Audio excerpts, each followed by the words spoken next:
Hello students, I am Dr. Saraswati Sarkar from Department of Zoology, Jamshedpur Cooperative College. As you know that I am teaching endocrinology for same three students, both honors as well as GE and program, subsidiary and general. So today I am going to explain parathyroid, which is included in both honors as well as GE and DSC.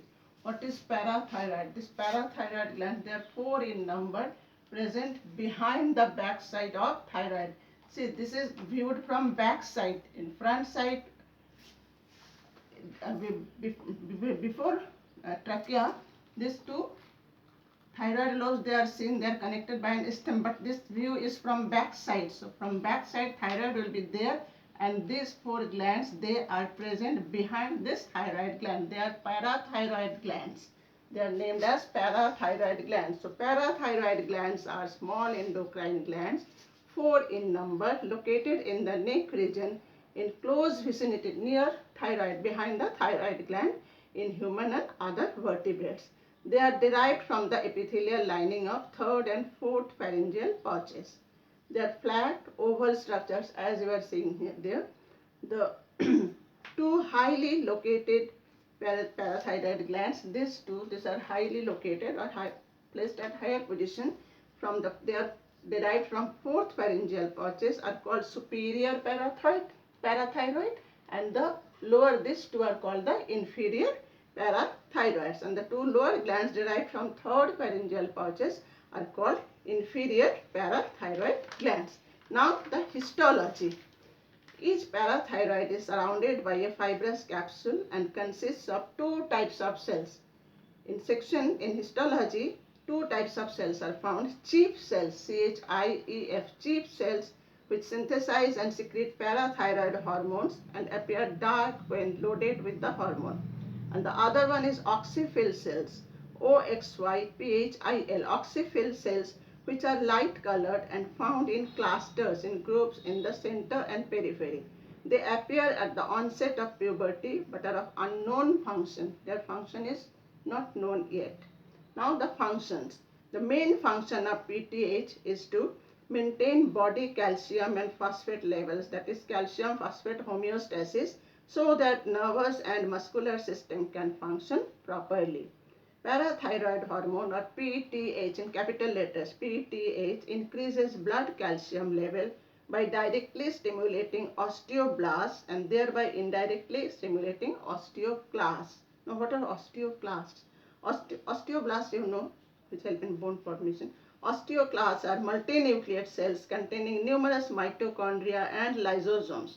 These cells break down the bony tissues and release the minerals, resulting in transfer of calcium from bony tissue to blood.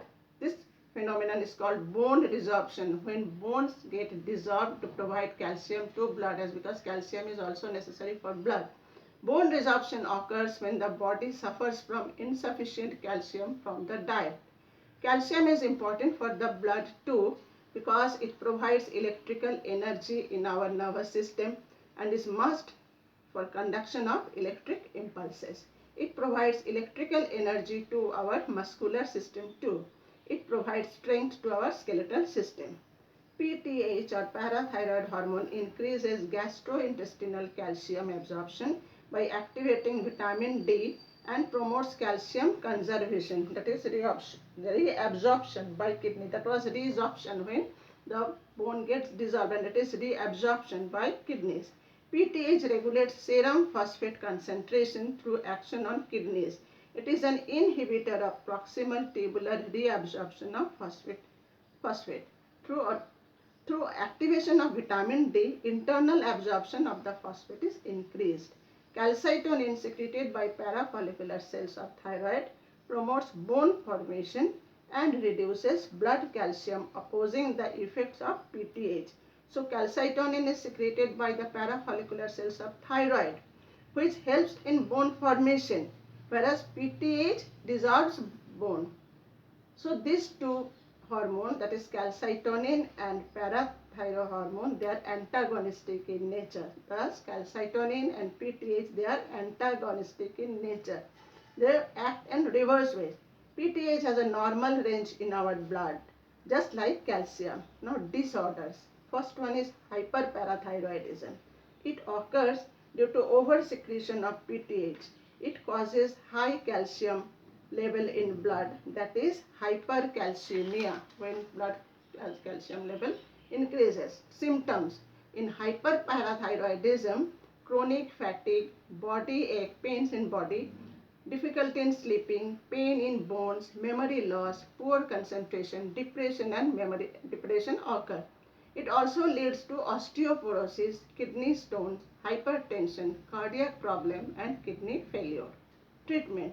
Surgery is the most common treatment for this hyperparathyroidism. It can be lowered by PT. The secretion of parathyroid hormone can be lowered by drinking plenty of water, regular exercise and monitored intake of calcium and vitamin D in diet. Now hypoparathyroidism due to low secretion of PTH, parathyroid hormone. It causes decrease in blood calcium level, that is it is hypocalcemia, and increased level of blood phosphate. It is hyperphosphatemia.